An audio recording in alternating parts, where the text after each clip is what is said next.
Sepanjang tahun 2022, Dinas Pekerjaan Umum dan Penataan Ruang Bidang Jalan Wan Jumbatan melakukan perbaikan pada ruas jalan yang tersebar di 5 kecamatan di Banjarmasin. Hingga jalan-jalan rusak yang terdampak banjir pada awal tahun 2021 lalu berangsur-angsur kembali baik. Pengerjaan perbaikan pada ruas jalan di 5 kecamatan ini pun ditargetkan selesai pada akhir tahun 2022.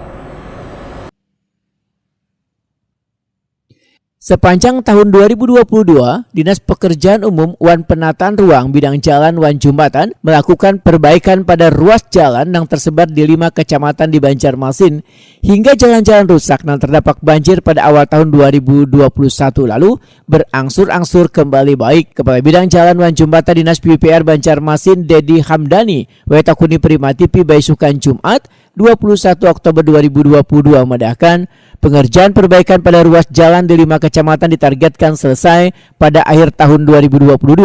Perbaikan pun dilakukan secara merata di setiap jalan, mulai dari peninggian ruas jalan serta pengerjaan tambah sulam bagi ruas-ruas jalan yang mengalami rusak ringan. Menurut Dedi Hamdani, ada beberapa jalan yang dilakukan perbaikan adalah laporan dari warga, kemudian ditindaklanjuti dengan mengecek langsung keadaan kondisi jalan yang telah dilaporkan warga tersebut.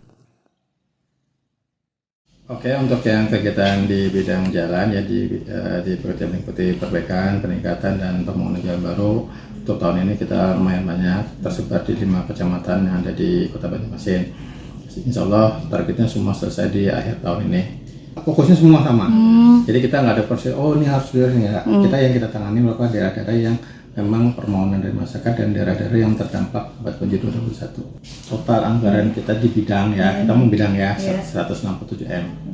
Itu untuk yang difokuskan ke pemeliharaan atau perbaikan semuanya. Semua itu masuk jembatan. Sementara itu perbaikan ruas jalan yang paling banyak ada di Jalan Gatot Subroto, Banjarmasin Timur, Wan Jalan Sultan Adam, Banjarmasin Utara. Sedangkan dana anggaran yang dikucurkan sebesar 167 miliar rupiah yang dikhususkan dalam penanganan perbaikan jalan Wan Jumbatan.